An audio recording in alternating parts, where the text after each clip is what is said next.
Deadly Tarantula Girl coming to you from my private serpentarium.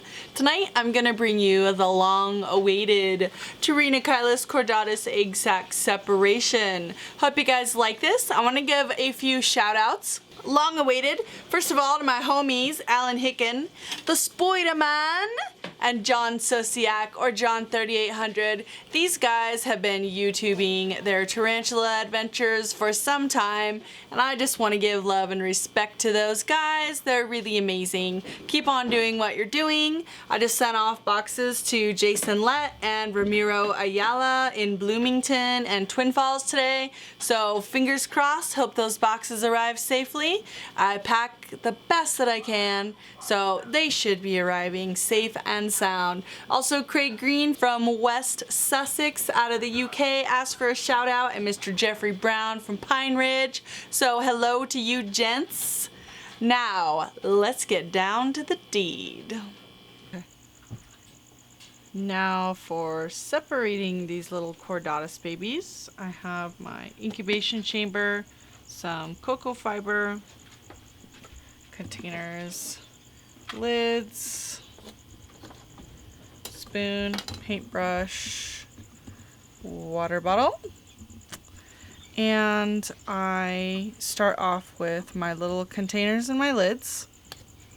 I get a needle and I poke holes.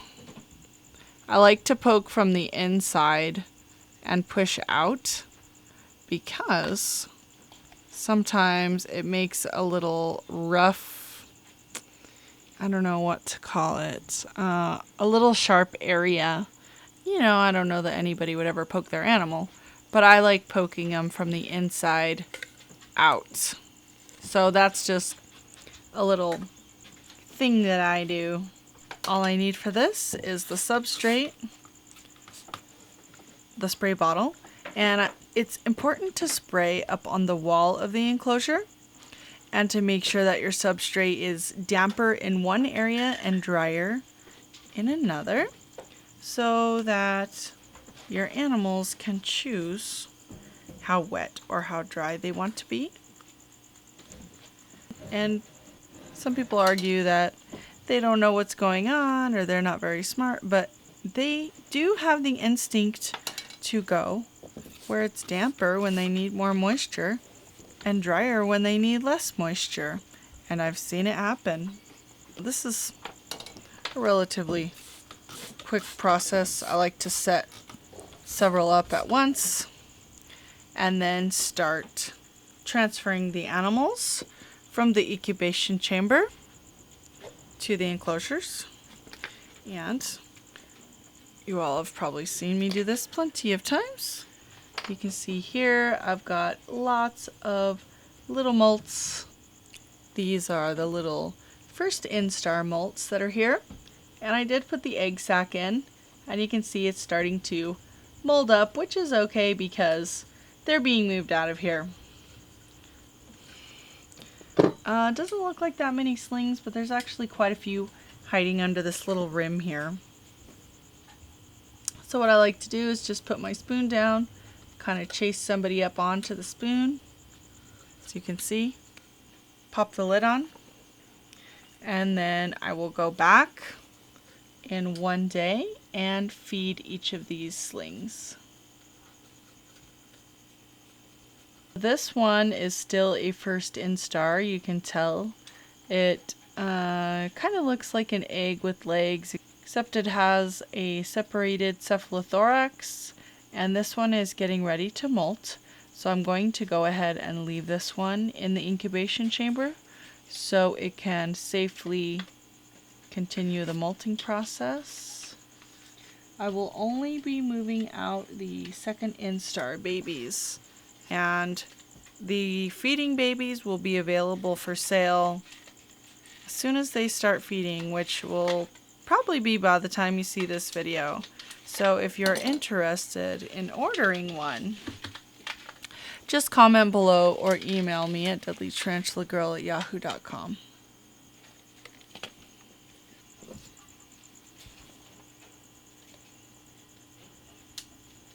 This piece of cotton was placed here as a just a damp piece of cotton for them to drink from.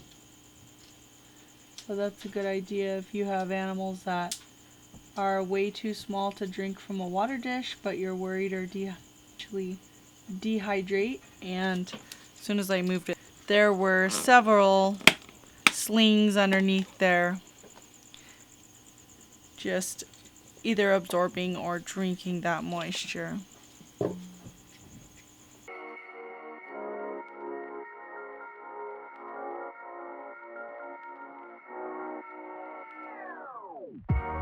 We can't go back, we can't go to the other side, where dreams can come alive, come alive, come on. We can't fall back, we can't move back into the dark, with ashes in our hearts, in our hearts, in our.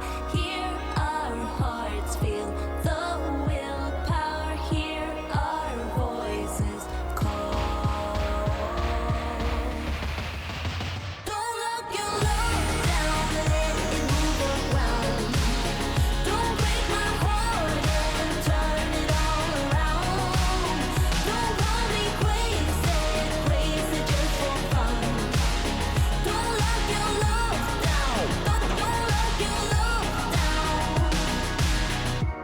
From the deep sea to the moon, we can change the tide.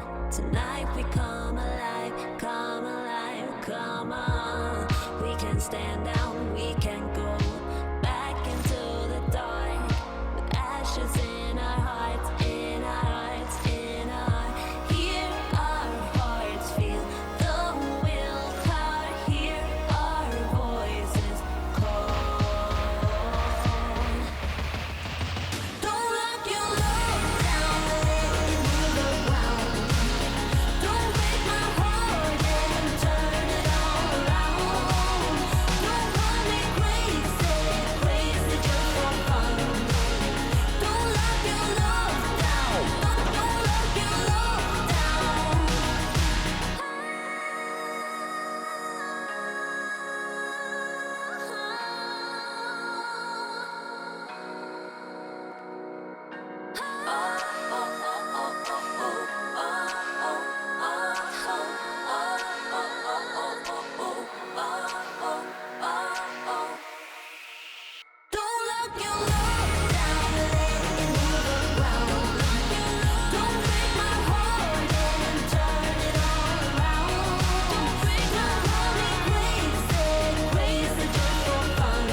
This is actually a few days after the initial separation, and these are the 15 or so stragglers that were still chubby little first instar grubs about a week ago. Separated them out. This was Pterinochilus chordatus Eggsack separation. That's a mouthful. So these little babies, now that they are feeding, are going to be added to my price list. So if you're interested, take a look at my price list. I will add a link to that list in the description box, as well as post it to my Facebook account. So I'm at my friends limit, but I believe you can still follow me on Facebook. I kind of post what's going on if you want to get a little more insight into the Deadly Tarantula Girls day to day. Hope you guys like this one. If you liked it, please click that like button and subscribe if you would like to see more. And of course, share if you want to. Send somebody the video of these little babies. Hope you guys like this. Please comment below what you would like to see me hatch out next, and I'll be seeing you guys soon. Thanks for watching.